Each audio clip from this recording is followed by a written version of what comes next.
ആണ് മഹാരാഷ്ട്രയിൽ ഇപ്പോൾ ശക്തമായ മഴയിൽ ഇവിടെ വെള്ളപ്പൊക്കമൊക്കെയാണ് ഗൈസ്.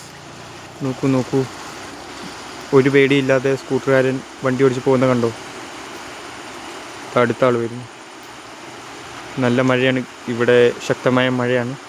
ഇവിടുത്തെ ഒരു ഡാമുണ്ട്, അത് തുറന്നു വിട്ടാൽ ഇതിൻ്റെ മണ്ടേക്കോടെയാണ് ശക്തമായ മഴയിൽ വെള്ളം പോകുന്നത്. ഇപ്പോൾ കണ്ടില്ലേ അവസ്ഥ.